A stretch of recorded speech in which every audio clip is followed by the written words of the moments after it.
মুহূর্তে আমার সাথে রয়েছেন হাইলাকান্দির বিধায়ক ডক্টর মিলন দাস এবং আজ অসম বিধানসভার নতুন বিধায়কদের ওরিয়েন্টেশন প্রোগ্রাম চলছে এবং আজ ও আগামীকাল সেই অনুষ্ঠান অনুষ্ঠিত হবে। অর্থাৎ নতুন বিধায়কদেরকে অসম বিধানসভার ভিতরে কিভাবে যে কার্যসূচি বা অসম বিধানসভার বিভিন্ন বিষয় নিয়ে তাদের সাথে আলোচনা হয়েছে, কি দেখছেন, কি বলবেন?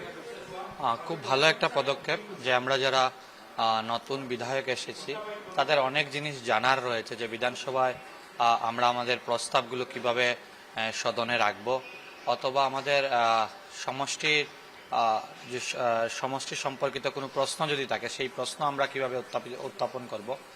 অনেক সময় বিধানসভার নিয়মাবলী না জানায় অনেক সময় আমরা আমাদের সমষ্টির অনেক প্রশ্নই তুলতে পারিনি।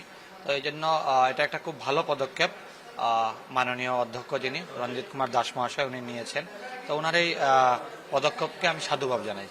আরেকটা বিষয়, ডক্টর মিলন দাস দেখা যাচ্ছে যে খুবই অ্যাক্টিভ, অর্থাৎ বিধানসভা কেন্দ্রের বিভিন্ন চার দোকান হোক বা বিভিন্ন বিষয় নিয়ে, অর্থাৎ যেখানে যে ঘটনা ঘটুক না কেন মুহূর্তের মধ্যে মিলন দাসকে পাওয়া যায় সেই ঘটনা, এবং সাধারণ মানুষের সাথে মিলন দাস খুবই সহজে বা সরাসরি মিশে যান।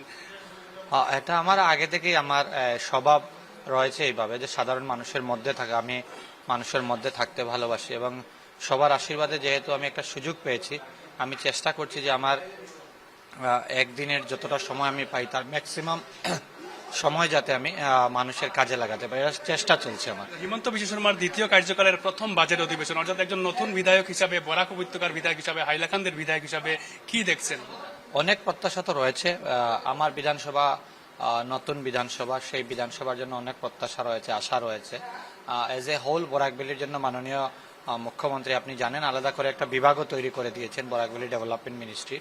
তো আমাদের অনেক আশা প্রত্যাশা রয়েছে। আমি আশা করি যে এই বাজেট সেশনে আমাদের সেই অনেক আশা প্রত্যাশা পূরণ হবে। ধন্যবাদ জানাচ্ছি। উনি ছিলেন হাইলাকান্দির বিধায়ক ডক্টর মিলন দাস এবং গুয়াহাটি থেকে ক্যামেরা হিতেশের সাথে মর্তুজা আহমেদ, নিউজ লাইভ বাংলা।